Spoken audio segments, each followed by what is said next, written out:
Ito. Ano po, tuloy-tuloy na po tayo. Ano po? Masaya po tayo dahil marami po tayo. Pero higit, mas natutuwa po ng Panginoon. Tayo po, masaya na sa mga kalahati po natin. Ang Panginoon po, tuwa po sa ganap ngayon dito po sa lugar po na ito. Sabi po ng Bible, isang kaliwa lang ang naganap sa akin. Libo-libong angkin ang magagalak na nasa langit. Nagagalak sila kasi nakikita po nila tayo, no? Na nagsisimba kahit problema o wala mang problema, pero nandito po tayo, nagsisimba pa rin, nakikinig po sa salita ng Diyos, mag-worship po tayo. Amen? Ano man po yung mangyari po sa buhay po natin, mamaya, lasing na naman po tayo, di ba? Pero at least meron po tayo tamang pag-ibig sa oras po na ito. Unti-unti po yan, hindi naman po biglaan na mamaya nagsimpa ka tapos matagal na biglaan na lang nawawala yung vision mo, hindi po ganyan. Wala pong magic. Unti-unti po yan, progression po yan, na magmamature, kailangan naman kumain, magsalita lang hanggang sa lumaki ka, hanggang sa maging fully mature. Wala pong biglaan, wala pong shortcut sa paglago. Unti-unti po yan. So, inanyayahan ko po kayo na tumayo sandali at buksan po ninyo yung mga Bible nyo, kung meron po kayong cellphone. Buksan po natin dito po sa Acts chapter 16. Acts chapter 16, verse number 25. Yan po, verse number 25 down to verse number 30. Mabilis lamang po ito. Ang sabi po dito, pakinggan niyo po, kung may ballpen po kayo, pwede niyo pong isulat. At midnight, Paul and Silas prayed and sang praises unto God, and the prisoners heard them.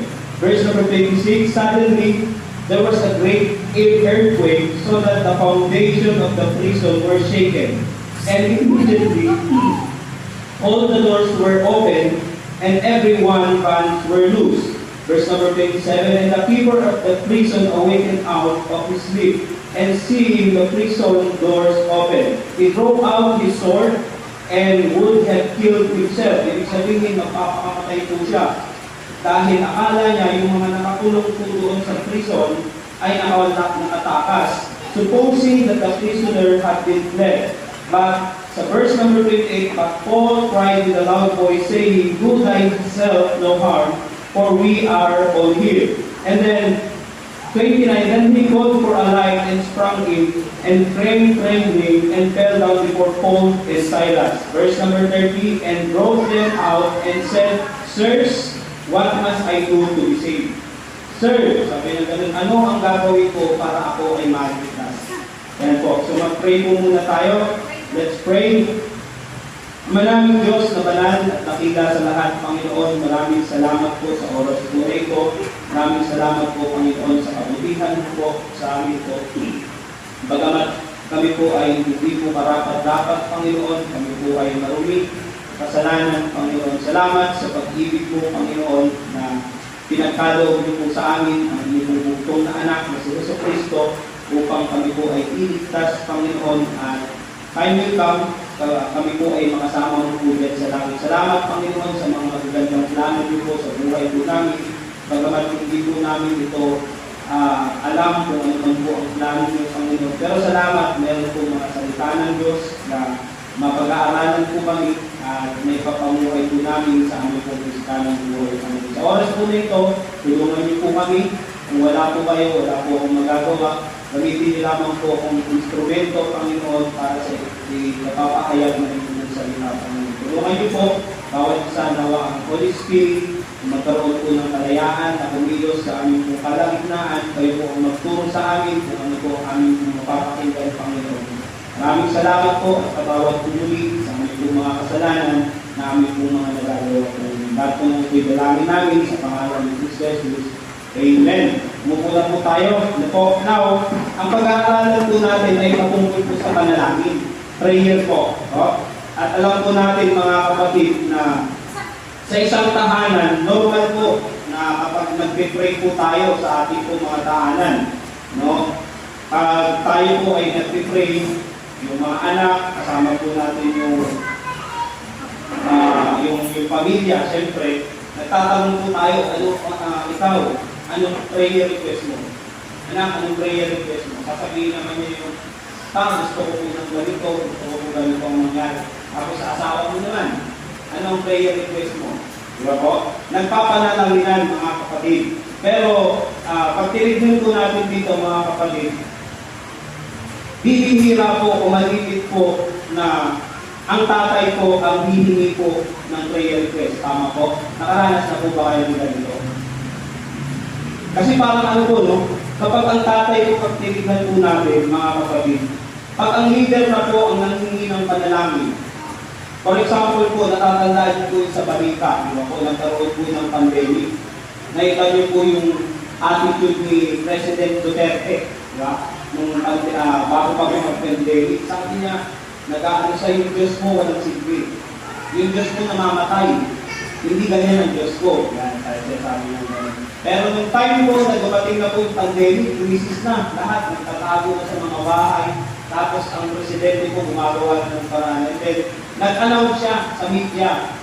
Humingi siya ng tulong. Sabi niya, tulungan niyo ako na ipag-pray ang bansa natin. Di ba po? Kapag ang leader o ang tatay na po ng tahanan ang humingi po ng panalangin, seryoso na po ito. Tama po? Medyo may bigat na po ito, mga kapatid. Kaya now, pag nakita po natin na kapag ang leader ng tahanan, limbawa po ako, meron po akong mga anak, di ba po, doon po sa Sulani. Limbawa Chay, ang pangalan po yung Chay, Jingjang, at saka Yang. Dali lang po tandaan. So, Chay, anong gusto mong prayer request? Sulat mo. Ganyan lang po yan. Sulat lang po. Tapos ako po, hindi ko pa po nasubukan na mag-pray mo nga ako na parang gano'n. Gusto kasi ako yung hinihingian nila ng panalangin, ganyan. Nakukuha niyo po ba mga kapatid? So hanggang ngayon po, mga kapatid, hindi ko pa talaga nasubukan yan na anak, mag-pray mo nga ako, wala nang pera si Papa. Anak, mag-pray mo nga si Papa na ganito, ganyan, gusto ko. Wala po, hindi ko pa po nasubukan yan, mga kapatid. Kasi parang napakaseryoso o iba na po yung mga nangyayari kapag ganyan na po o sumapit na po sa ganyan talaga yan. So, ganun po yung palagay ko lamang po yan. Alam naman po natin na pag ang tatay, may pride po yan. Na-pride po ang mga tatay, mga kapatid. Meron po silang pride. Kasi nga po, tao pa rin naman po tayo lalaki po tayo. Sasabihin natin, ako nang gagawa ng paraan dyan na, huwag kang mag-alala. Nadali na niya, relax lang kayo. Ganyan ba tatay, tama po? Relax lang, ako nang kala niyo pag-pray lang natin. Pero pag humingi na po ang tatay o ang leader po ng tahanan ng panalangin, seryoso na po yan. Okay po? Iba na po yan. So dito po sa ating pong binasa, gusto ko po na i-try po natin lahat po ng ating pong naririnig dito po sa pulpit po na dito po sa harapan na i-relate po natin yung sitwasyon. Yung sitwasyon po natin sa crisis o sa problema, sa mga dumadating po na mga problema po sa atin. At yung crisis na naranasan naman po ni Paul dito po sa ating binasa at ng mga kasama niya, i-relate po natin sa ating pong sarili, mga kapatid. We are trying to relate everything. Lahat po ng message na mauunawaan po natin, i-try po natin na i-relate po natin sa ating pong buhay. At pagkatapos natin maunawaan yung theory ako, no? I-try po natin, i-try po na i-explain po sa inyo, tapos i-apply po natin sa problema po natin ngayon. Nakuha niyo po ba? Sa ating po mga problema. Yan po yan. So, may iba-iba po tayo problema, tama po? Pero i-try po natin i-relate po ito. Kahit anumang pong krisis yan, may nararanasan po tayo, maraming problema, halimbawa po, problema sa pamilya, problema sa trabaho, sa mga nasa paligid natin, inaaway ka. Problema po yan, financial problem, krisis sa edukasyon, sa mga anak, pagpapaaral, problema sa mga anak, problema sa mga may sakit, tama po, problema sa spiritual, meron nanghihina. So ito, marami pong problema, mga kapatid. So kaya dapat lahat po ng mga bagay na tutulutin po natin ngayon, kukunin natin at dapat po natin siguraduhin sa ating sarili na kaya po natin ito i-apply. I-apply po natin sa buhay po natin ang pag-aaralan po natin. At dito po, sa binasa po natin, alam po natin na si Paul, Apostle Paul, at saka si Silas, and the other prisoner, nung nakakulong po sila, nasa loob po sila ng krisis. Siyempre, nasa kulungan, krisis yan. Pag ikaw nabalitaan si Paul ang nakakulong, ang hirap krisis yan. Wala nang maglilid sa mga sa mga pinto, wala nang maglilid kung saan pupunta sila tatay, saan sila magbubuhos, saan sila magpapalakala. At iba pa po, krisis din po sa pamilya nila. Tama po? Pag ikaw po ay nakakulong, ganun po yung naranasan po ni Apostle Paul. Sila po ay nasa loob po ng kulungan. Ito na lamang pong dalawa na binanggit po natin, si Paul and Silas. Sila po ay nasa matinding krisis. Na pagkatapos po nilang nangaral po kasi sila doon po sa lugar po na yan, ng Pilipay. And then, pagkatapos po ng kanilang pangangaral, ng kanilang paninindigan sa Panginoon, at sila po ay inaladkad, at sila po ay at nilagay po sa kulungan pagkatapos po pinarusahan po sila. Ano pong kasalanan po nila? Nangangaral po sila patungkol sa Panginoon sa Kristo. Imagine mga kapatid ng mga tao po na ito ay nangangaral ng salita ng Diyos tulad po ng ginagawa ko po ngayon. Tapos, nung nangangaral po tayo, every Sunday, ganyan, ganito po, tinitraining po kasi tayo, tama po. Bawat napapakinggan po natin training po yan. Sabi nga po sa kasabihan kapag ang tao po huminto na o ayaw nang tumanggap ng training, yan na po yung simula na siya po ay mamamatay na. Parang puno daw po. Ang puno daw po, once na yan po ay diniligan mo ng diniligan, yan po ay lumalago. Tama po. Pero once na tumigil na daw po siya sa kanyang paglago, yan naman na po yung pagsisimula siyang mamatay. Ganun din po sa atin. Wala pong, alam ko na yan kasi may edad na ako, napagdaanan ko na yan, hindi ko na kailangan natin. Wala pong gano'n. Bawat naririnig po natin dito sa pulpito, pero pong itinuturo ang Panginoon sa atin. At yan po ay training. Karamihan po sa tao, ayaw po ang training. Tama po? Ayaw po ang training. Halimbawa po sa kasundaluhan na lamang po. Hindi mo po pwede na masunod po yung gusto mo yan pag pumasok ka sa sundalo. Pag pumasok ka sa sundalo na longket ka, hindi po pwede na natili kang longket ka, kakalbuhin ka yan. Hindi po pwede yung oras ng tulog mo, yung gising mo. Pag pumasok ka sa training, alas 4 pa lang, gising ka na. Pag sinabing 5 minutes, tapos ka ng maligo, tapos ka ng kumain, tapos yan. Ibig sabihin po, pag training, mahirap po talaga. Tama po? Ganyan po yung pangangaral ng salita ng Diyos na dito po, tinitrain po tayo, nangangaral po tayo. Pero sila mga kapatid, nasumpungan po ni Silas and Paul yung kanilang sarili na pagkatapos po nilang mag-preach o mangaral ng salita ng Diyos, nasumpungan po nila na sila po ay sugatan. Meron po silang mga strike, nilabigo po sila at sila po ay nasa loob ng kulungan. Ang gusto ko pong makita niyo dito, habang nasa gitna po sila ng krisis, mga kapatid, na i-relate po natin yung ating pong sarili. Na habang sila po ay nasa gitna ng krisis, na hindi po doon nagtapos yung kanilang Christianity. Kita niyo po, dapat po natin maunawaan na ang Christianidad po, that our Christianity, time will come, that our Christianity will be challenged by tragedy. Yung pagiging Kristiyano mo, ita-challenge yan. Masusubukan yan. Maraming beses mga kapatid na yung righteousness, our righteousness will be challenged by unrighteousness. Tama po? Our holiness will be challenged by the word ungodliness.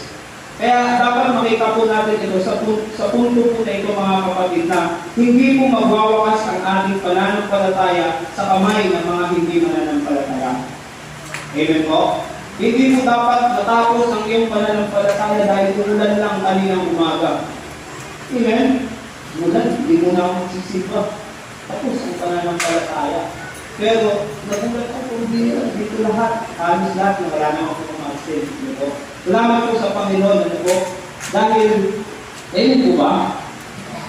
Yan po yan. So, hindi po dapat magwakas ang ating pananampalataya sa kamay ng hindi mananampalataya. Ang ating pong pananampalataya ay dapat magpapakita po yan.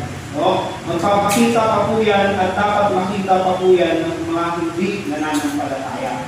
Sa inyo pong bahay, siguro hindi nyo lang po napapansin, pero meron lang pong nagtataka niya. Hindi na sa akin nagpupunta pong pamilya na sa paglinggo. Dati alas 9 pa, alas 10 pa. Sarado pa yung bintana niya, tulog pa yung mga yan. Pero bakit maaga na yung pag-umisip? Saan nga nagpupunta? Meron na rin magtatanong. Bakit nakikita na po nila ang unti-unti po yan? Okay? So, hindi po dapat magwakas, mga kapatid. Now, nakita po natin yung tatlong bagay po dito na observation na nakita ko po sa buhay ko na Apostle Paul. First of all, that Paul, dito po sa case po na ito, makikita po natin na he was a prisoner. He was a prisoner. Siya po ay nakakulong.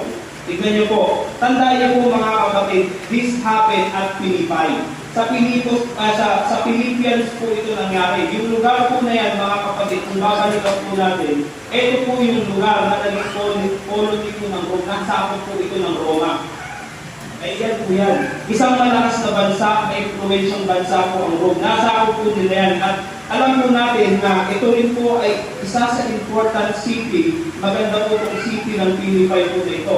Pero yung influence ng Rome, napakalaki po dito po sa lugar po na ito. Katulad po ng Pilipinas, kung nasakop po tayo, halimbawa, kung sasakopin po tayo ng Amerika, magiging nasakop tayo ng Amerika, yung influence ng Amerika, makukuha po natin yan. Ganun po kalakas yung influence ng Rome kung nasakop po nila itong lugar po na ito.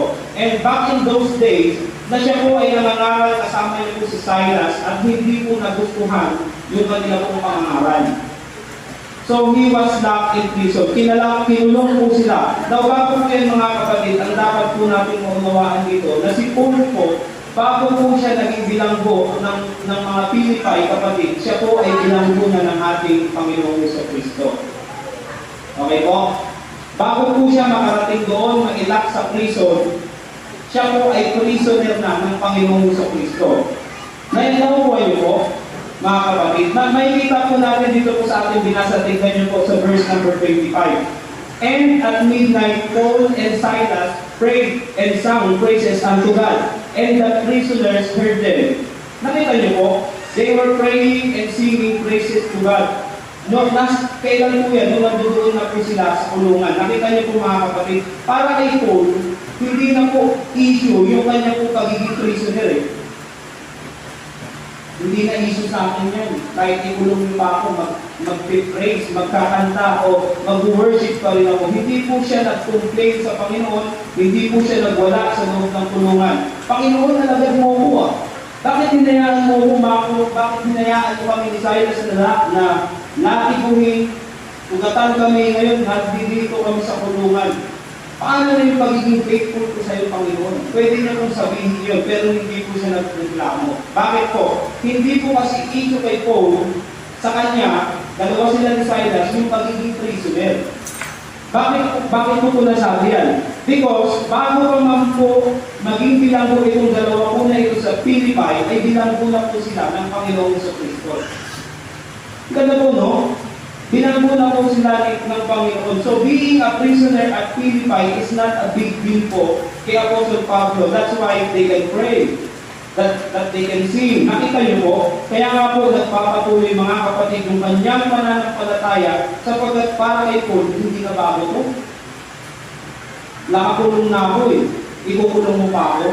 Diba? Nasa Panginoong Jesucristo na ako eh. Nakakulong na ako, hindi na ako makakalaya. Okay lang, hindi na bago sa akin to. Yan po siguro yung sinabi ni Apostle Paul. Tama po? At ang magindi po dito mga kapatid, makinig po kayo, kaya pong matakasan eh. Nabasa po natin kanina, nagkaroon ng great, di ba? Great earthquake. Nabuksan yung kanilang kanikala, yung mga kadena, pati yung kulungan nabuksan. Kung iintindihin po natin yung context po nito, nung lumindol po, nabuksan po yung kulungan. Kayang matakasan po nito yung kung bilanggutan po nito. Ano po ang ugali ng mga preso sa mga palabas na lamang po? Ano po ang ugali ng mga preso na ang tagal-tagal mo nang nakakulong o nakakulong ka, tapos biglang nabuksan yung pintuan, tapos walang nagbabantay, tatakas ka. Tatakbo ka, gusto mo mga laya na. Ganyan po yung nangyari. Yung bilang buwan po na ito, nung nagkaroon po ng lindol, nabuksan. Pero kung sabi ko po, pero kung meron man po siyang bilang buwan na hindi niya po kayang takasan, yun naman po pagkakabilang po niya sa Panginoong Kristo. Tatakas ako dito, ganun pa rin. Nasa Panginoon pa rin ako. Kaya nga kung sabi po ng Bible sa Ephesians chapter 3, makikita po natin sa verse 1, basahin niyo po. Ang nakalagay po dyan, Paul, the prisoner of Christ. Siya po ay prisoner ng Panginoon sa Kristo. He is a prisoner of Christ. Now, alam niyo po mga kapatid, siya po ay napunta sa bilangguan, mga kapatid. Masasabi po ni Paul na ang pagkakabilanggo ko dito, alam ko hindi ito pang matagalan. Amen? Mas matagal ang pagkakabilanggo ko kay Kristo kaysa pagkakabilanggo ko dito sa Pilipay. Nang naiintindihan po ba natin mga kapatid, na kung ilalagay lamang po natin itong mga crisis po na ito sa ating isipan, sa ating pong kalagayan natin bilang isang Kristiyano, hindi po pang matagalan ng krisis.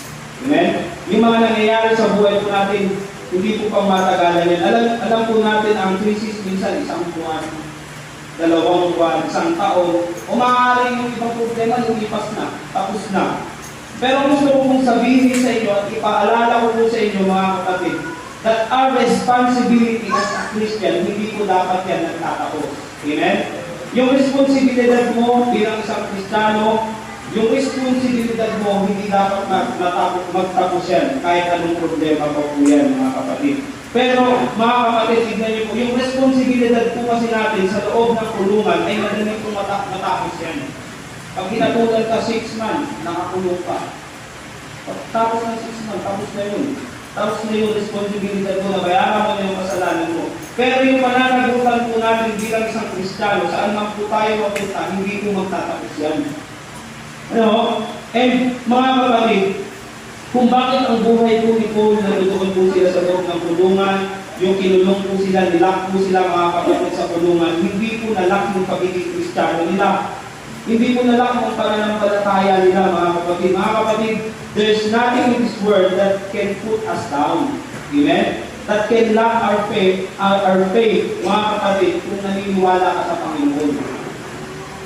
If you believe in the Bible, sa salita ng Diyos, kung naniniwala ka sa salita ng Diyos, kung ikaw ay believer ng Panginoon, nothing in this world na makakapag-lock ng iyong pananampalataya. Amen? Walang makakapag-stop ng paniniwala mo, ng pananampalataya mo sa Panginoon at i-practice mo yung pinaniniwalaan mo sa Panginoon. Wala po makakapag-alis sa iyo yan. Alam niyo po, kaya po minsan ang nakakapagtaka na kapag ang buhay po ng Kristiyano, mawawala na ang pagiging Kristiyano pag dumaan na po sa krisis. Di ba po? Alam niyo po, ito pong problema, matindi po ang ginagawa sa atin ito pag nagka-problema po tayo. For example po, financial crisis. Matindi po ito, pag wala ng pera o pag nababawasan o pag nauubusan na ng pera. Pansinin niyo po, tinatakot po ang maraming tao na kapag ikaw po ay walang pera o mauubusan na ng pera, tapos ka na. Di ba po? Pero ang nakakalungkot mga kapatid, ang mga Kristiyano pagdating sa pera, natatakot din. Tama po? Nakikita niyo po ba? Kaya nga minsan, nakakapagtaka po dito mga kapatid. Kung bakit yung mga Kristiyano, nagpapanik po sila, nakatulad ng pagpapanik po, na hindi naman mananampalataya. Parehas lang. Pag wala ng pera yung Kristiyano, at nung mawala ng pera yung Kristiyano sa loob ng pamamahay, maging sa unbeliever, pag mawalan po yan ng pera, ang tawag lamang po kasi doon, financial crisis. Amen? Tignan niyo po, mapa-unbeliever, mapa-Kristiyano, pwede pong makaranas talaga ng problema Pwede mawala ng pera, yan po yan. Pwede maubusan, amen? Pero mga kapatid, ang problema po dito, yung activity, yung gawain po ng isang Kristiyano, kapag nauubusan po ng pera at yung gawain po ng hindi naman po Kristiyano, kapag nauubusan po ng pera ay halos parehas, halos nagtatagpulang, wala pong pinagkaiba. Nakikita niyo po? Tignan niyo po, pag hindi mananampalataya, natural yan pag walang pera, nanilisi na yan. Ano ba namang buhay ito? Ang saklap naman ng buhay na ito. Pagod po, pagod. Tapos yung pera dumadaan lang sa akin po, reklamo. No? maiinis, minsan nagwawala, nagpo-complain po yan. Pag hindi Kristiyano pero minsan pag mananampalataya din, pag nawalan po ng pera, minsan nagre-reklamo din. No? Walang pagkakaiba. Ay, ako, wala na naman pera. Saan mo dinala yung pera ko? Nag-aaway na pag-asawa eh. Binigay ko sa iyo yung pera. Bakit ganito na lang, ito na lang ang natira? Pinamukay-mukay pala. Diba? Hindi nag-aaway pa rin kaya nga nagbigay ng pera para hindi kayo mag-away. Pero nung binigyan mo ng pera, hinahanap mo naman. Kaya nag-aaway. Ano? Kahit Kristan, nagsisimba naman ako, bakit ganun? Parang ang hirap ng buhay. Diba? No? Nakuha niyo po ba mga kapatid? Parang walang Diyos na tumutulong sa akin. Simba naman ako ng simba yan. Yung iba, wala. Ang laki ng problema pagdating po sa pera. Naiinis na. Tama po?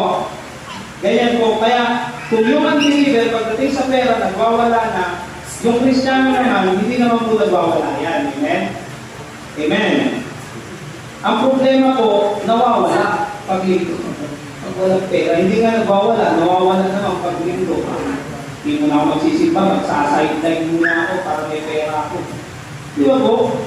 Parehas lang, pag pinagpala ulit ako, doon na lang ulit ako magsisimba. Wala po akong pinapatamaan. Ito po, ito po kayo kilala. So, dito po, mga kapatid, ang sinasabi ko po dito, halos parehas na may Kristo ka o wala kang Kristo, wala na pong pagkakaiba. Amen?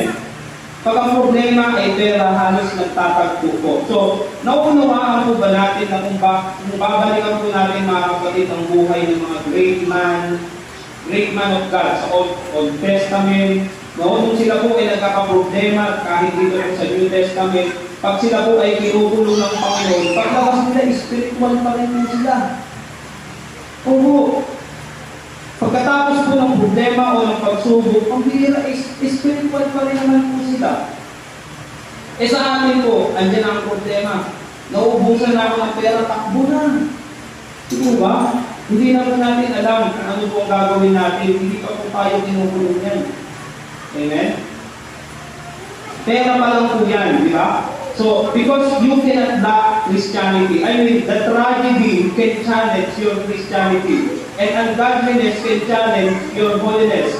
And unrighteousness can challenge your righteousness. Pero gusto kong sabihin sa inyo mga kapatid, you shouldn't stop and give way the tragedy to your Christianity. Hindi mo dapat hayaan ang problema mga kapatid na yan po ang magmamaniobra ng ating pagiging Kristiyano.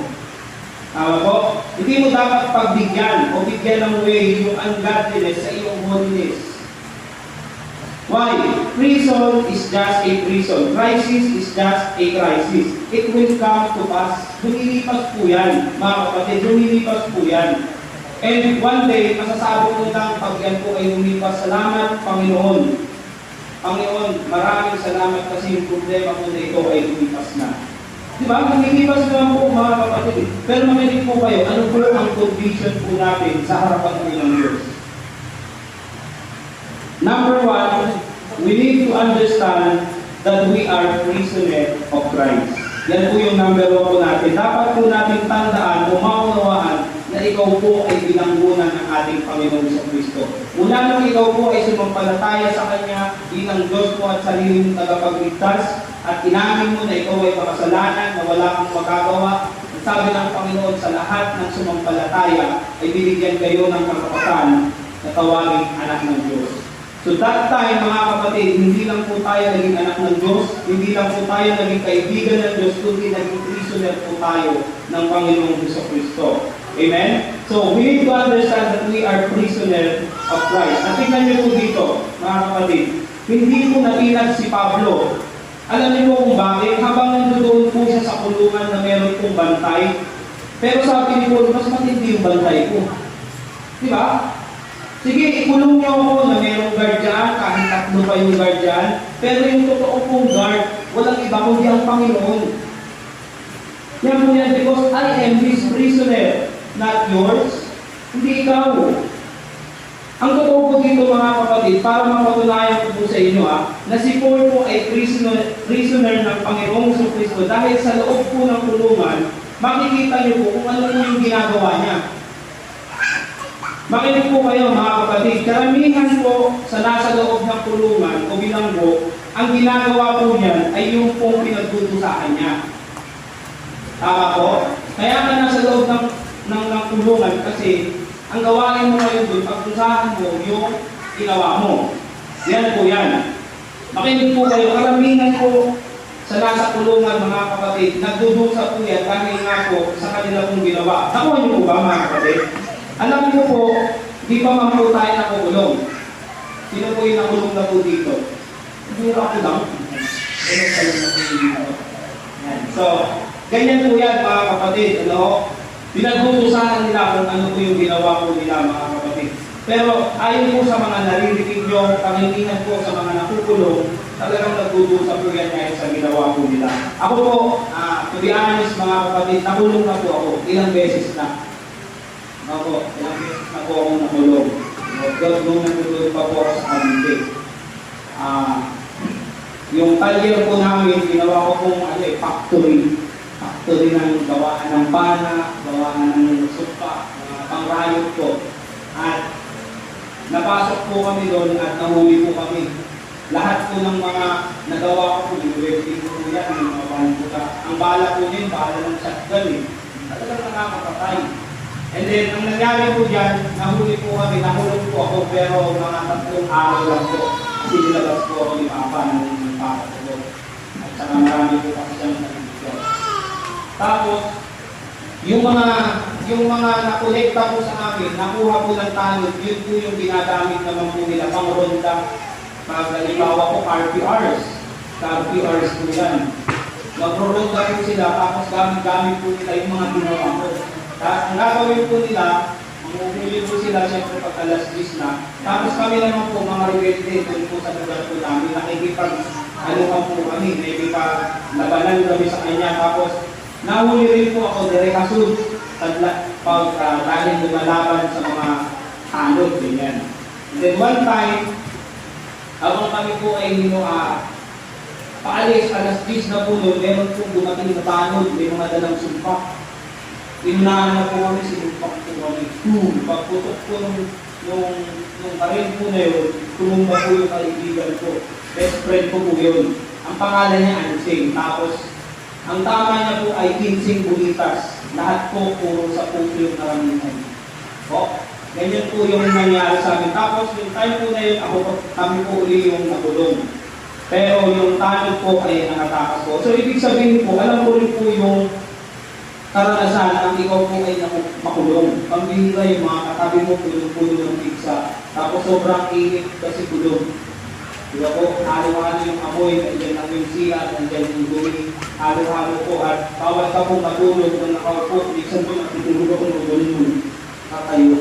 Ang hirap po na makulong dahil po, pagtutusahan mo talaga kung ano po yung ginawa mo. No? So, naranasan ko po yan mga kapatid. So, balik po tayo, tingnan po natin sa Apostle Paul. Para mapatunayan ko po sa inyo na hindi po siya binanggo ng Pilipay, dahil hindi niya po ginagawa ang gawain ng binanggo sa Pilipay. Ano po ang ginagawa niya mga kapatid? Tingnan niyo po yung activity niya nung nandoon po siya sa loob ng kulungan. Hindi po gawain ng mga nakakulong ang ginagawa po nila. Dito po sa Acts chapter 16 verse number 25, ang sabi po dito, and at midnight, Paul and Silas prayed and sang praises unto God, and the prisoners heard them. This oras ng gabi, mga kapatid, midnight. Pag sinabing midnight, alas 12 ng gabi po yan. Okay, ano pong ginagawa nila? Sila po ay nananalangin, umaawit at nagpupuri po sa Diyos. Hindi po gawain ng mga bilanghog yan sa Pilipay. Kanino po yun? Gawain po ng Panginoon po yun. Gawain para sa Panginoon, sa mga bilanggo na naay Kristo, mga kapatid. Ang ibig po sabihin, hindi po tayo kontrolado dapat ng crisis. Hindi po tayo kontrolado ng problema. At makuunawaan po natin na tayo po ay kontrolado ng Diyos, depende po sa ginagawa po natin. Sa oras ng problema, ano po ba ang ginagawa mo ngayon pag ikaw po ay nagka-problema? No? Naunawaan po ba natin na ilan po ngayon sa mga Kristiyano ang nakakalungkot po at may kanya-kanya pong problema na mabibigat, pero bakit nandito? No? Nandito po tayo ngayon. nagpipray, nagsasang praise unto God. Dahil yan po kasi ay kontrolado po tayo ng ating Panginoon. Amen? Dahil yan sa kontrolado po tayo ng Panginoon. Nagpapahayag po yan na ikaw po ay prisoner ng Panginoon. Yan po yan. Pero ang iba nasa na? Wala. Tama po? Nagmumukmuk, nag-aantay na matapos ang problema. Tsaka na ako magsisimba pagkatapos ang problema ko. Parang walang Diyos na nagpokontrol sa kanya. Tsaka na ako mag-church. No?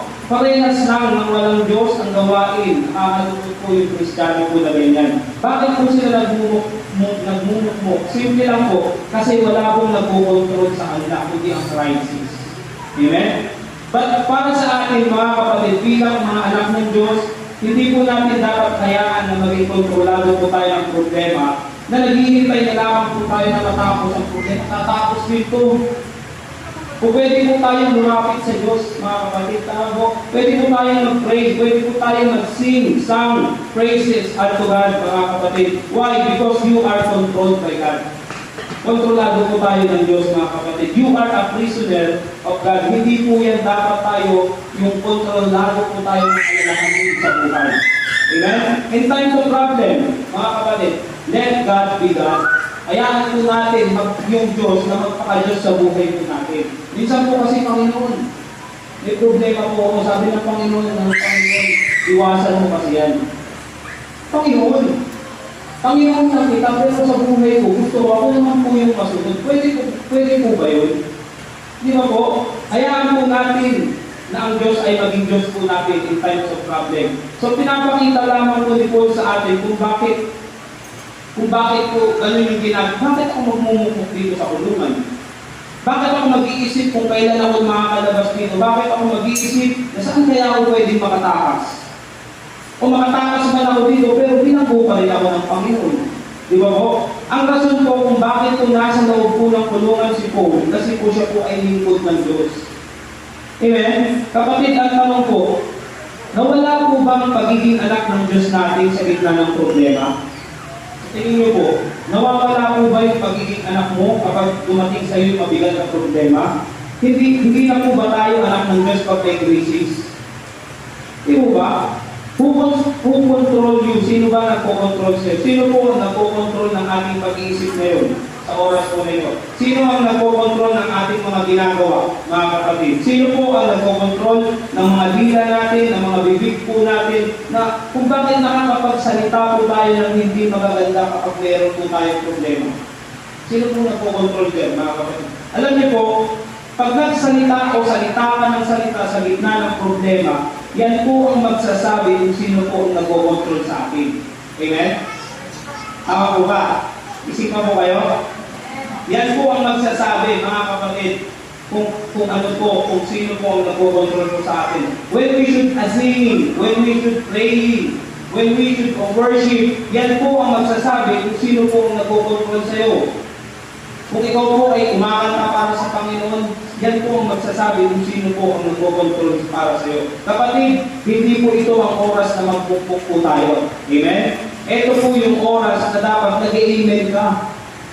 Amen? Pag namin amen, sumasang-ayon ka. Sino ba ang nai-control sa iyo ngayon? Bakit nandito tayo sa church?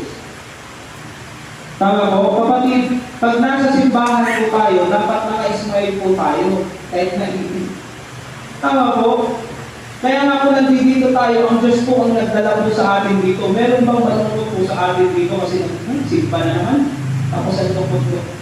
Alam mo na ang Diyos ang nagdala sa'yo dito, tapos ang lungkot mo. Meron po bang gano'n? Wala. Kapag alam mo na ang Diyos ang nagdala sa'yo dito, masaya ka yan. Amen? Pag ganyan, kapatid, halimbawa, dinala ka ng Diyos dito, alam mo, tapos ang lungkot mo. Iba na po yan, mga kapatid. Ano po? Na nasasabi mo na ang Diyos ang nagdala sa akin dito. Ang lungkot mo, magpa-hospital ka na. Iba na po yan. Amen? Dito po sa building po na ito, mga kapatid, masaya sa gawain po ng Panginoon. Amen? So, dinala po tayo dito para maging masaya. Pag nandito po tayo at malungkot ka, iba na po yan.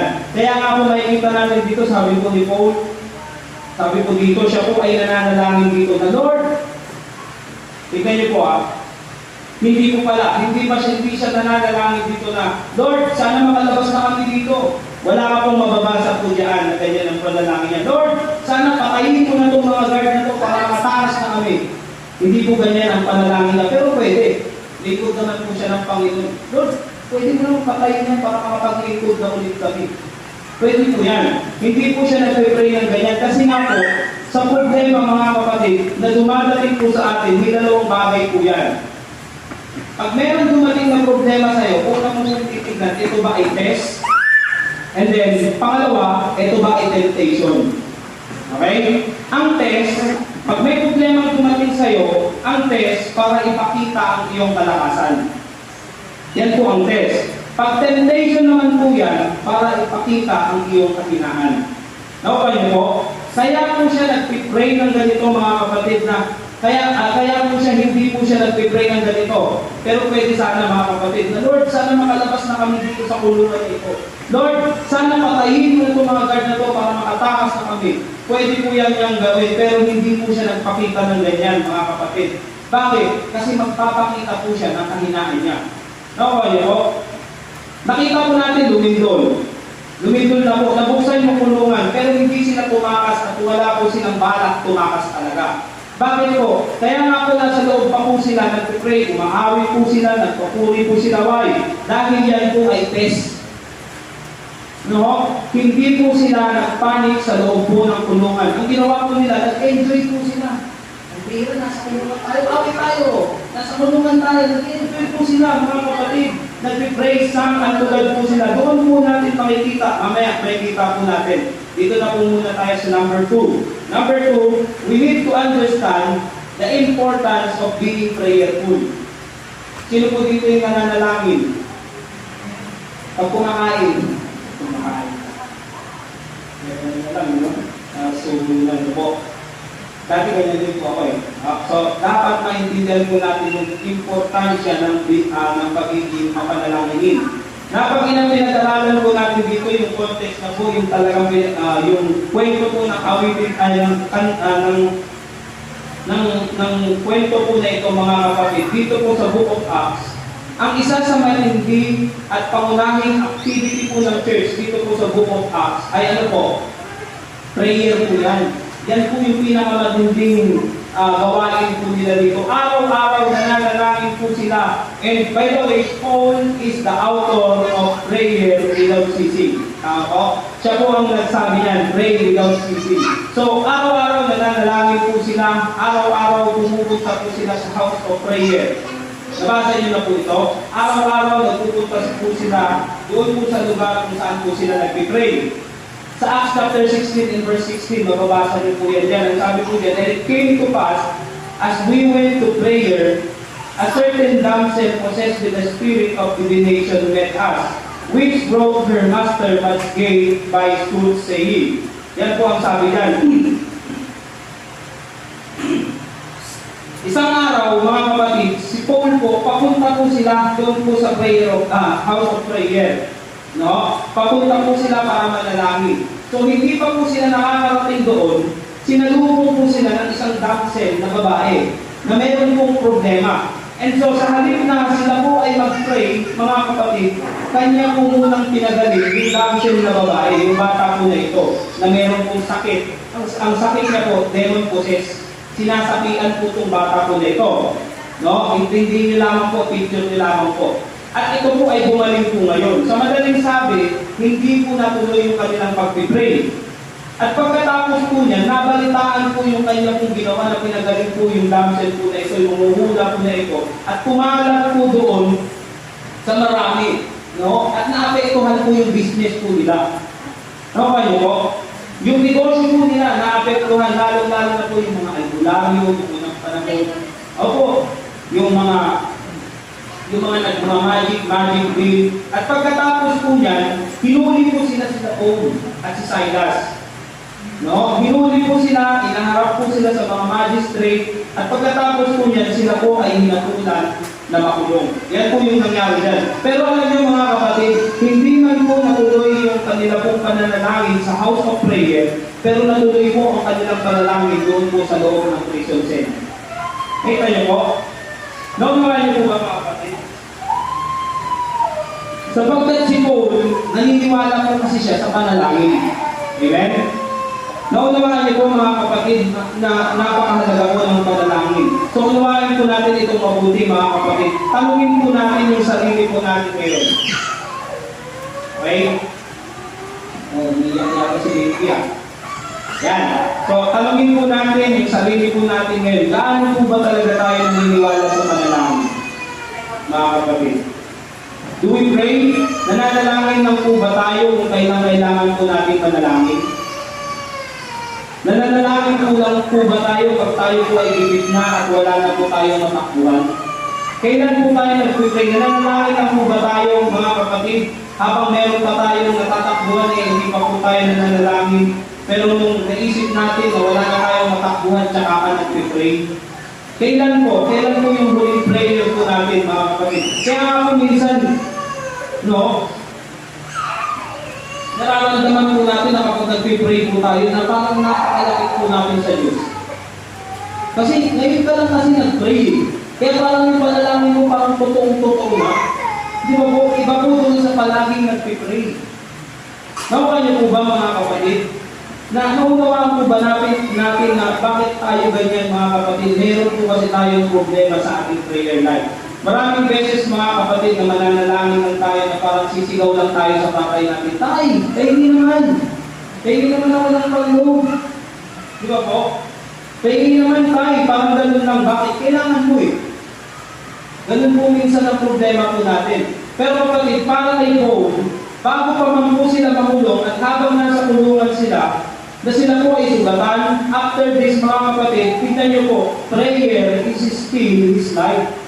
Prayer is still his life. Yun pa rin po yung ginagawa po nila. Pero makinig po kayo, maaaring sa buhay po natin, seryosong tayo bago po tayo manalangin. Sapagkat nakikita po natin ang pangangailangan ng panalangin. Po? Na maaaring seryoso tayo, minsan iiyak pa tayo habang nanalangin. Pero mga kapatid, pagkatapos po natin mag-amen, wala na ulit yung buhay po natin, no? Balik na naman sa dati yung buhay po natin. Naghihintay na lamang po tayo ng kasagutan na bahala ng Panginoon dyan. Basta ako, nag-pray na ako. Tapos na ang lahat para sa akin, no? Mga kapatid, ang seryosong pananalangin at sinasagot po ng Diyos na panalangin, yung makikita po natin o makikita sa atin ng Diyos, yung attitude po natin bago pa man po tayo manalangin. Gaano po kaayos yung puso mo bago ka manalangin at pagtatapos po ng panalangin. No? Tignan po natin yung attitude po natin bago po tayo manalangin. Naalala niyo po si Hannah, yung kwento ko, di ba po, si Hannah na balo o meron naman po siyang asawa pero hindi po mga anak-anak. Tama po, yung bago po ipanganak si Samuel, mother po ni Samuel. Ang pangalan po si Hannah. Sa 1 Samuel 1 verse 8, mababasa niyo po yan dyan. Ang sabi po na yung napagkamalan po na lasing, kasi po babae po, kasi pray siya ng pray, umahagulgul siya, iyak siya ng iyak, na gusto niyang magkaanak. Nauunawaan po ba natin yung desire niya na napag-pray po niya? No? Pagkatapos niya po ma-realize, bagamat meron po siyang asawa, mga kapatid, may asawa na siya, na yung magustuhan niya, na gusto niyang magkaanak. Kasi back in those days, mga kapatid, nung panahon po nila, pag ikaw po ay babae na meron pang asawa at wala kang i-produce na anak, para kang isinumpa, no? Para kang nakakahiya sa isang babae at hindi mo mag-produce ng anak. Yan po yan. Kaya yung problema po ni Hannah, mga kapatid, ay mabigat, no? So, na-realize niya po, bagamat meron po siyang asawa, na yung pagustuhan niyang magkaanak, mga kapatid, yung naiiyak po siya, na hindi po siya magkaroon ng anak. So, nakita po ni Hannah na ang problema po na ito, na hindi po ito kayang lutasin ng kanyang asawa, bagamat may asawa na po siya. Tama po? Ang solusyon, bagamat may asawa siya, na ang akala po ng iba, pag may asawa ka, asahan mo magkakaanak ka. Tama po? Pero kung sa kalagayan po ni Hannah, iba po, kinakailangan po ng matinding panalangin, mga kapatid, para po siya ay magkaanak. Pero tingnan niyo po, nakita niya po na ang solusyon para siya po ay magkaanak ay hindi po yung asawa niya. Meron lamang pong isang solusyon na po pwede pong sumagot doon po sa problema niya at yun po ay ang Diyos. Amen? Tandaan niyo po, before Bago po siya nanalangin, hindi po siya kumakain eh. Nag-fasting po siya. At sinabi mong fasting, kung hindi ka kakain, talagang pipigilin mo yung naman mo, yung kapustuhan mo, magpa-fasting ka. Ganyan po yung ginawa po ni Hannah, okay? Hindi po siya na kumain. Yan po yan. Dahilan po sa kagustuhan niyang magkaanak mangyari. So pagkatapos niya pong manalangin, bakit po siya kumain? Sa tingin niyo po, kanina hindi ka kumakain, ngayon kumain ka na pagtapos mong manalangin. Bakit po? Yung pananampalataya po kasi ni Hannah, kinakailangan niya na pong alagaan yung kanya pong kalusugan. Sapagkat umaasa siya, nabibigyan talaga siya ng Diyos ng anak. Kung ano po, sigurado po siya, nasasagutin po siya ng Diyos. Hindi siya kumain, tapos pagkatapos niya mag-pray, sabi niya, kakain na ako. Para malusog ako dahil bibigyan ako ng Diyos ng anak. Grabe po, no? Pero tayo mga kapatid, pagtapos po natin manalangin, ano po ang attitude natin pagtapos po natin manalangin? Ulit, sa dating gawa. Tawa ko, minsan very humble po tayo, Panginoon ko. Pag nakikita po natin yung pangangailangan, very humble tayo habang nakikipag-usap sa Panginoon. Pero after that, ano po yung attitude po natin? No? Habang nasa problema tayo, o bago pang problema, o habang nandoon tayo sa problema, habang nananalangin tayo, grabe po yung humility. Amen? Yung pagpapakumbaba natin, yung katapatan natin sa Panginoon. Pero ano po ang attitude natin pagkatapos po natin manalangin? Parehas pa rin ba ang attitude natin bago tayo manalangin? Pero makinig po kayo mga kapatid, nakikita po natin si Apostle Paul dito po sa Acts 16 verse 25. Nung nananalangin po siya, itinuloy na lamang po nila sa bilangguan yung pananalangin nila. Hindi nila mapipigilan ang pananalangin namin kahit ipreso pa nila kami.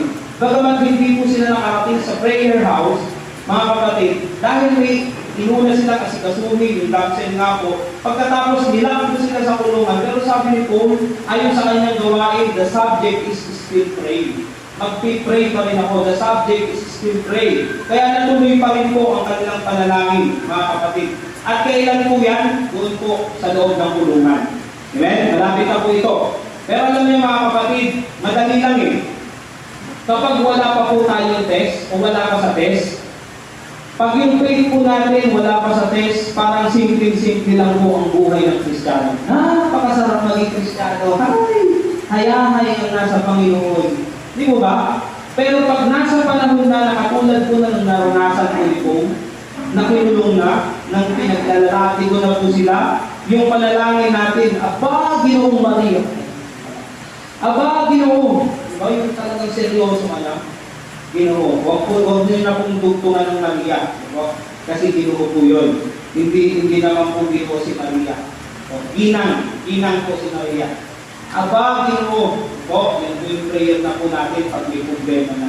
Yan po yung kalokohan po kasi ng iba. Tama po, ginagawang Ginoo ng babae. Inang po ang babae. Amen? Yan po yan. Pero yung panalangin natin, Our Father, who art in heaven. Tama po? Sinisigurado po natin na ang ating pong tinatawagan ay nasa langit. Wala po sa impyerno. Amen? Our Father, who art in heaven, hallowed be thy name. We praise thy name. Why? Dahil alam po natin na ang Diyos lamang po ang nag-care po sa atin sa oras po ng problema. Amen? Wala na pong iba. Akalain mo po mga kapatid, ano? Tignan niyo po, lumabas ka lang dyan, pupunta ka lang dito, ang dami ng problema. Unang-una yung ulan. Pangalawa yung panggas mo. Ang layo mo pa naman, manlit, kasi sa San Luis. Pangatlo, yung asawa mo, likod pa sa motor. Di ba? Ang dami mong problema na kung pwede mo yan. Pagdating mo dito, nandito po yung kinaiinisan mo. Hindi ka kaya naman, saan hindi na nagpunta dito. Diba?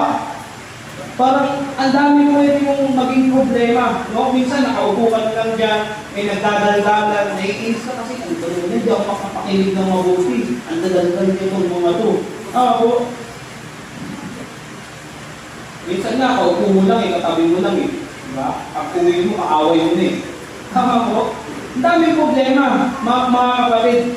Kaya nga po, kung makikita lang po natin, halimbawa, pag uwi mo pa, nasalubong mo pa yung Bombay, ang biro, problema na naman.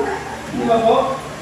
Ang dami po, mga kapatid. But the only way na meron po kakayahan na mag-hold mag-care po sa atin, walang iba kundi ang Diyos lamang po.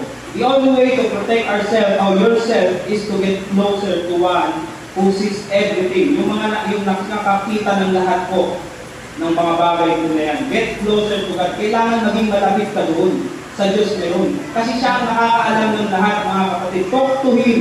Makipag-usap ka sa Diyos mo. Beg Him, mga kapatid. Panalangin mo na protectionan ka, yung mga anak mo, yung negosyo mo, yung trabaho mo, na huwag kang matututso. Tama po, ipanalangin mo na maging maayos yung araw mo, magmakaawa ka sa Panginoon mo. Amen? Bakit, mga kapatid? Ganyan dapat, no? Hindi lamang na magpe-pray ako kasi nandiyan si Andy. No? Pe-pray ako kasi kailangan makita nila ako na kalulog. Huwag po ganun, mga kapatid. Makipag-usap ka ng seryoso sa Panginoon, mga kapatid. Kahit walang nakakakita, mag-pray ka, mag-isa. Sabi nga po sa Matthew, di ba? Doon ka sa aparador mo.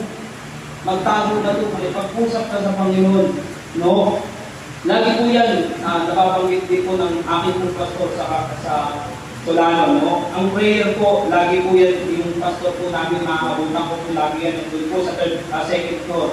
Lagi po yan nakaluhod. Nagpipray po siya, tapos pag umaalis po yan, mag-iis kami, nakikita ko yung pinagpipray niya, ang daming babies. Merong bata o the baby, pag ganyan, hanggang sa mga senior citizen, hanggang sa mga nag-backslide na. Lahat po yan, pinagpipray niya, yung mga umalis na, yung mga nagpipray, pinagpipray niya pa rin po yan. Bakit? Naniniwala po siya sa kapangyarihan ng prayer. Yung mga namatay na member, yung mga kamag-anak nun, pinagpipray niya, sana maligtas din.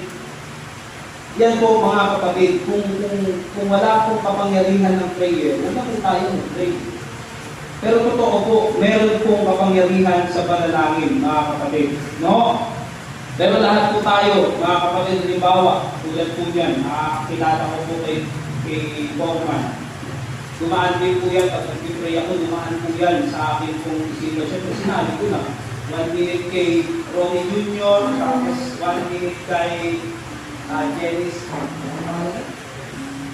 Yan, yung bata ng babae, anak ko, pero yung babae, 1 minute yan, tago 1 minute yan. Tapos, 1 minute kay Foreman, sa mga nagsinig. 1 minute kay Foreman, tapos sa pakit niya, 1 hour.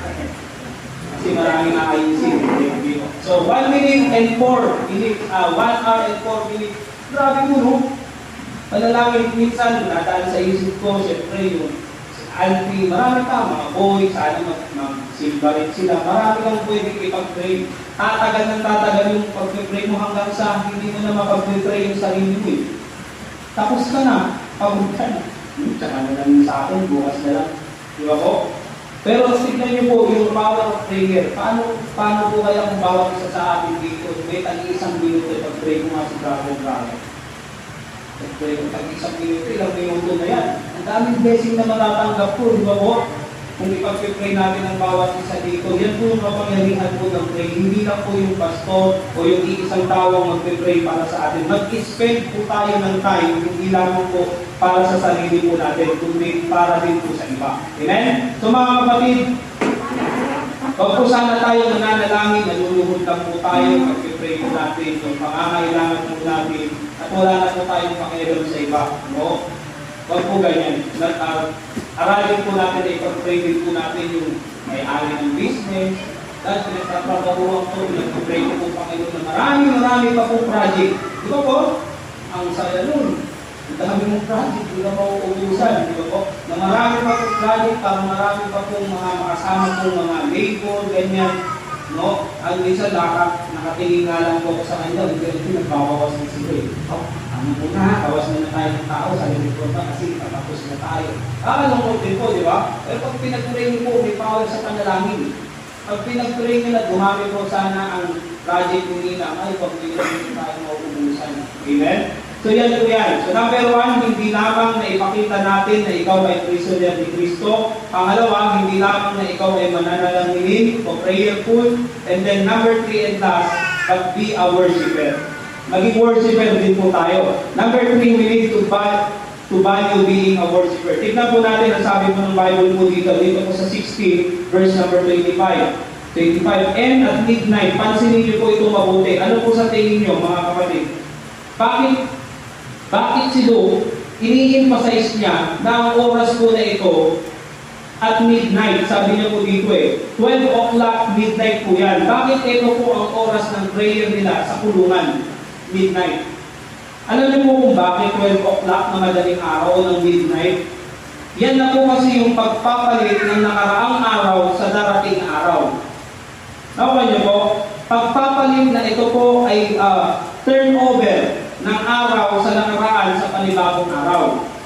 Ito po yung umpisa ng pagwawala ng dilim patungo sa liwanag. Nakuha niyo po? Kaya nga po uunawain po natin, hindi po ito aksidente mga kapatid, na sila po ay nananalangin ng midnight, hating gabi. Sino na po dito nakahananas sa talambuhay niya na nag-pray ng alas 12 ng gabi? Hindi rin sila po, nag-pray po sila alas 12 ng madaling araw ng gabi, mga kapatid. Ibig sabihin po kasi, kaya kung nawalan po natin ng mga kapatid, tignan niyo po sila po ay nananalangin ng midnight sapagkat alam po ni Paul na ang dating araw niya ay mapapalitan na ng bagong araw. Kuha niyo po? Ibig sabihin, sisikat na po ang bagong araw sa dati niyang araw. Sa araw ng sakit, sa araw po ng problema, sa araw po ng kalungkutan, araw ng meron kang kaaway, bibigyan siya ngayon ng Panginoon ng panibagong araw. Liliwanag na ang dating kadiliman. Nakuha niyo po ba mga kapatid? 25 verse 25, at midnight, Paul and Silas prayed and sang praises unto God. That is worship, mga kapatid. Mga kapatid, they sang praises and the prisoner heard them. Tignan niyo po sabay po sila, mga kapatid ni Silas, na nananalangin, umaawit, very loud, sumisigaw po sila, umaawit po sila ng malakas. Kasi po ang sabi po ng Bible, and the prisoner heard them. Narinig po sila Narinig po sila ng mga preso. Hating gabi, kung biro magkakanta ka ng malakas. Di po ba? Kung biro, hating gabi na po yan, kanta sila ng kanta ng masaya, nag-i-enjoy sila, nag-pray sila sa Panginoon. Nakikipag-usap sila sa Panginoon. Very loud po ito mga kapatid. Hating gabi siguro yung guard na gusto lang matulog, hindi mo makatulog Ang bihira ng mga ito, ayaw magpatulog Sabi siguro, ang bihira kayo, maiingay kayo, ipukulong ko kayo. Nakakulong na po sila Tama po? Kaso hindi na pwede ikulong. Paano? Nakakulong na yung mga dating nakakulong. Paano mo sila ipukulong mga kapatid? Kaya nasabi ko, how can you not engage a worshiper? Paano mo ngayon ipukulong sa kulungan yung worshiper ng Panginoon? No? Kaya nga makikita po natin dito, ang isang tao na nag-worship sa Panginoon, nag-honor sa Diyos, hindi mo yan malala. Amen? How can you lock him? Isipin niyo po, prisoner ka ni Kristo, na prayerful, worshiper ka, tapos kahit saan po talaga dalhin, mga kapatid, hindi po mawawala ang respeto niya sa Diyos. Amen? Pero ngayon, napakarami po, they claim, Kristiyano rin naman ako. Diba? Pero walang respeto sa Diyos. Tama po? Hindi na nanalangin, hindi na worship. Bakit? May nag-worship ba? Kasi bata, nagpupwentuhan lang, di ba? Hindi po worship ang tawag po yan. Masasabi po ba natin worship na dadating ka sa church? Maaga pa sa pananghalian? Tama po? Bakit? Kasi patapos na yung preaching. Di ba, hindi po worship yan, mga kapatid. Uy, grabe naman yung family na yan. Every Sunday, laging excited sa pagsisimba. Talagang lahat sila, buong pamilya, nakaligo. Hinahanda na naman yung motor. Lagi silang excited.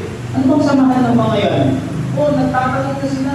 Ay, dyan ba sila nagsisimba sa prayer house, sa Pican? Laging excited yung mga member dyan sa Pican yan. Laging nagmamadali.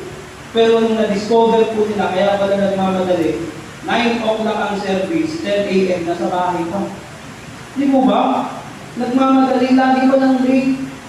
Amen? Tapos sasabihin mo, worshiper ako ng Panginoon. Mga kapatid, be a worshiper. Sa negosyo, tignan nyo po, sa negosyo natin, ayaw po natin na delay, tama? Gusto natin maagang magbubukas yan, tama? Sa school, sa mga kabataan, ayaw nyo nang nalilate. Bakit? Wala kayong honor yan pag lagi kayong late. Amen? Sa trabaho, pag nalate ka nga lang sa trabaho, kakaltasan na Tama po? Ayaw mo nang nalilate. Minsan nag-overtime ka pa nga Bakit? Para makbo mo. Amen? Pero pagdating sa church, pagdating ko sa pagsasamba sa Panginoon, ang galing. Tapos sasabihin mo, worshiper ako ng Panginoon. Ito po, mga kapatid, worshiper po tayo ng Diyos. Kung mahalaga po ang business po natin, kung mahalaga ang boss mo, kung mahalaga po yung future mo, sana mas mahalaga din po yung Diyos mo. Amen? So here is Apostle Paul and Silas. They prayed and worshiped to God. And look, tignan niyo po yung resulta. They worship. Ano pong resulta ng pagsamba po nila sa verse number 26?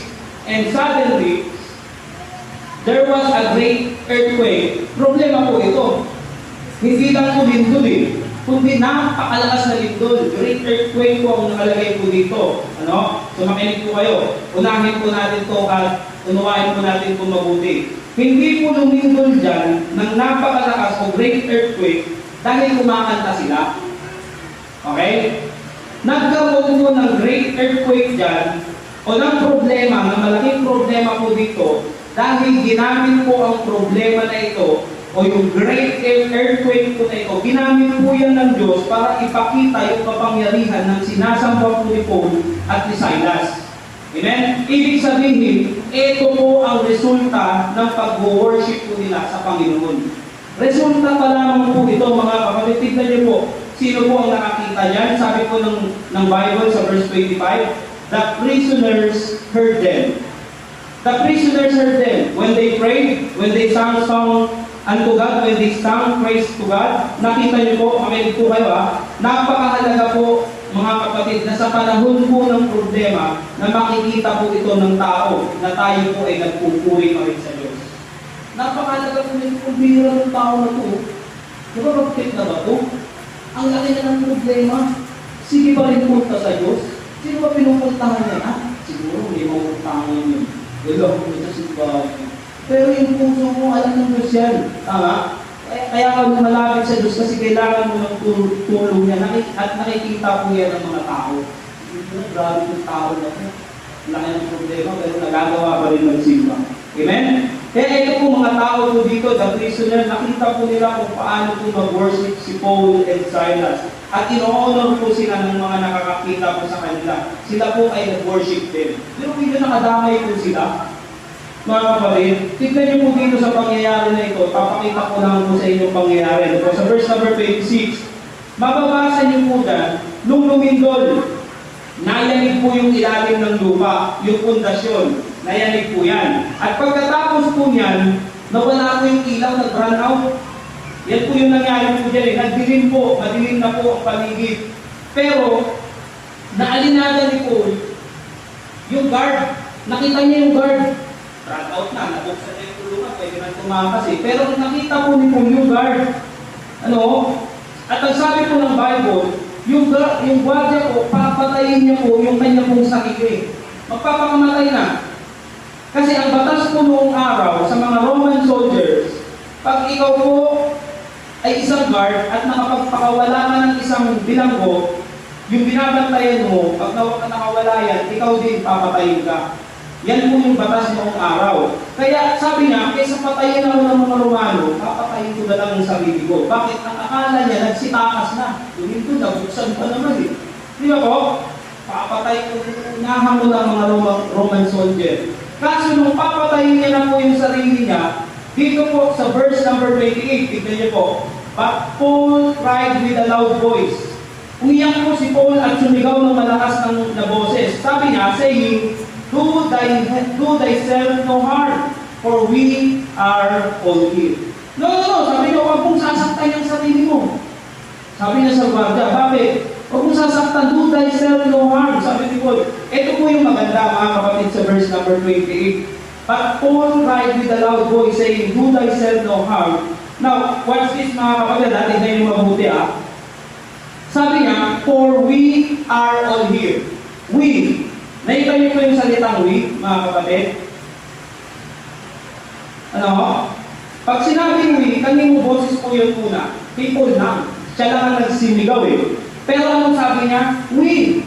Kami lahat. Sabi niya, sino yung we? Hindi lamang po silang dalawa ni Silas, kundi lahat po ng prisoner ay nandoon at hindi po sila nagsitakas. Bakit po? Hindi po tumakas yung mga bilanggo na kasama nila Paul and Silas They stood still. Bakit? Kasi alam po nila first, narinig po nila si Paul at Silas nananalangin. Ito nila nananalangin pa rin mga oras na. Narinig po nila si Paul at Silas umaawit. Siguro, sabi ng mga preso po din na ito, yung mga tao po na ito na may ibang paniniwala at pagkatapos po nilang manalangin, umawit sa Panginoon, nagkaroon po ng lindol. Pumalas po lahat ng mga tali. Tali namin lahat nagsikalas. Yan po yung sinasabi po nila. Pero meron kakaiba sa dalawa na ito.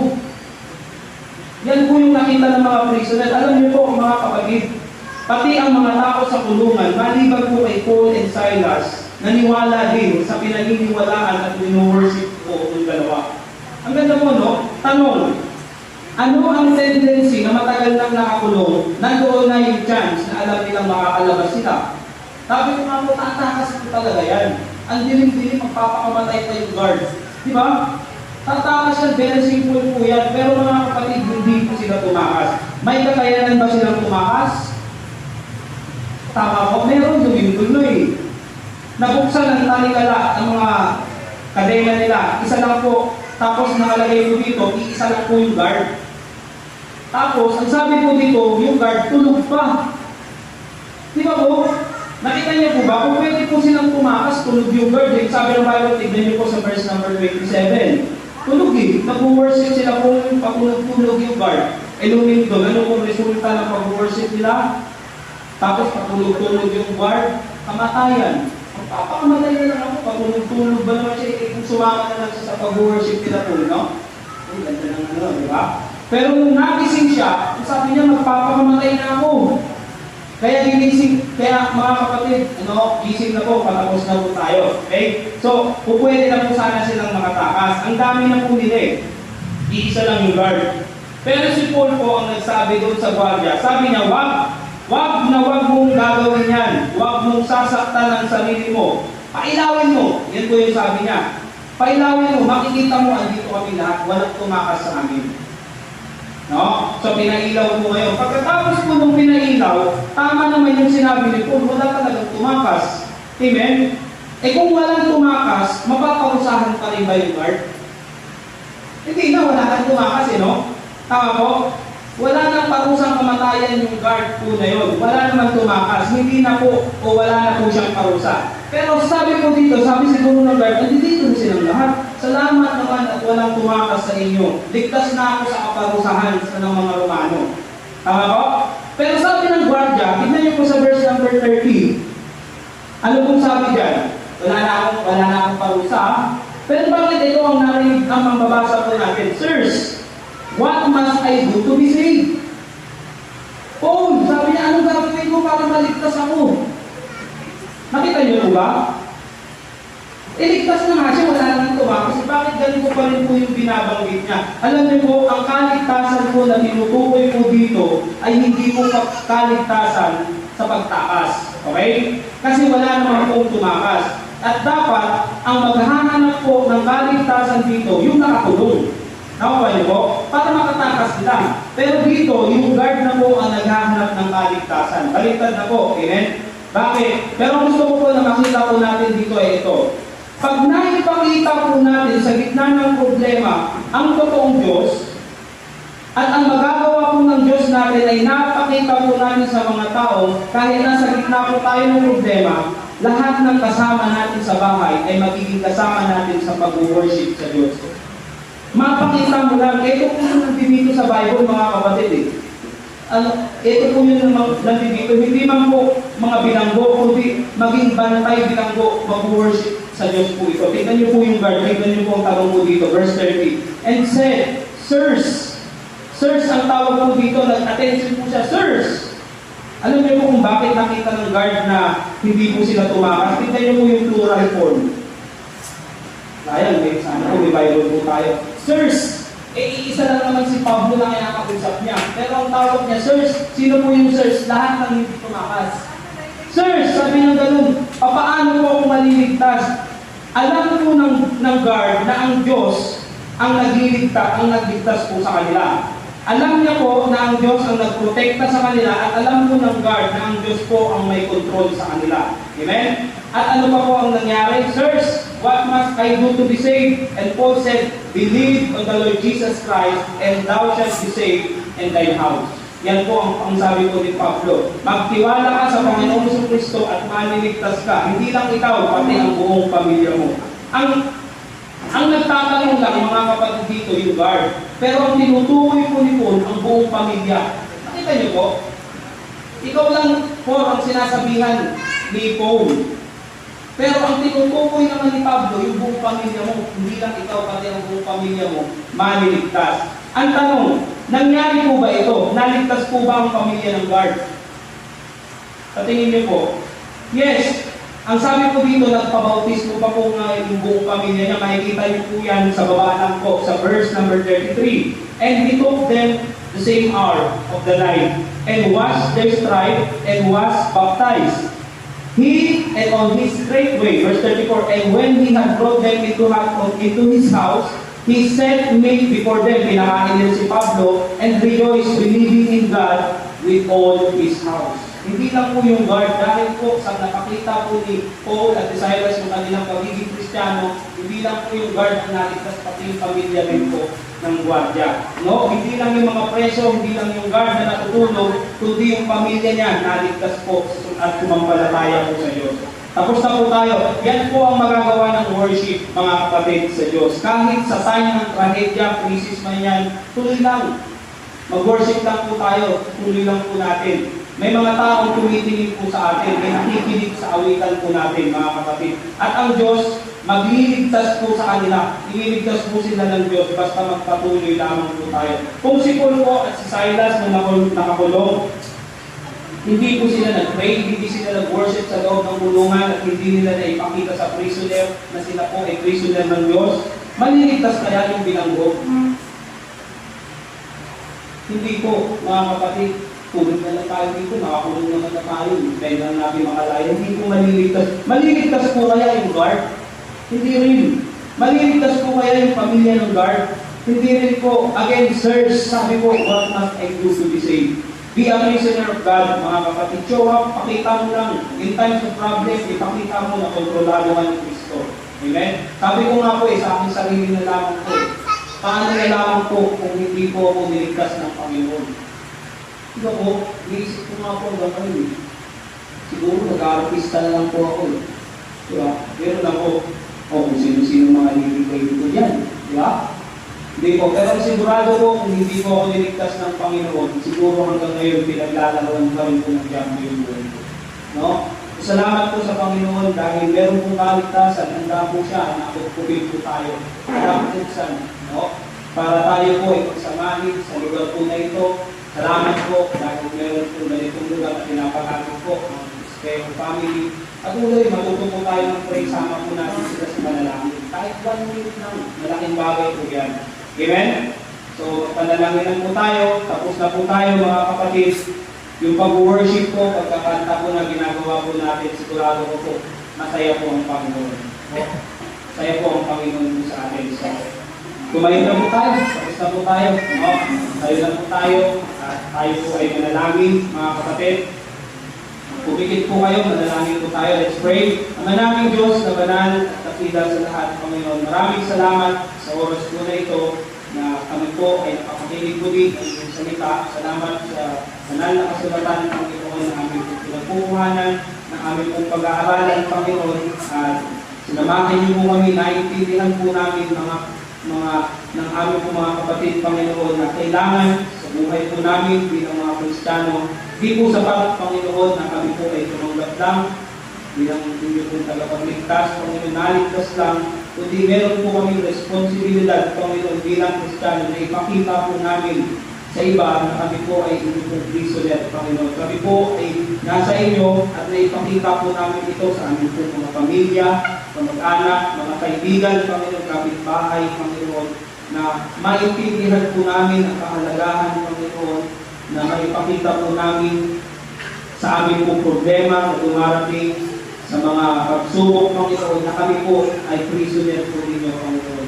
Hindi po kami basta-basta Kristiyano, Panginoon, kundi kami po ay nasasakop po ng iyong kapangyarihan, Panginoon.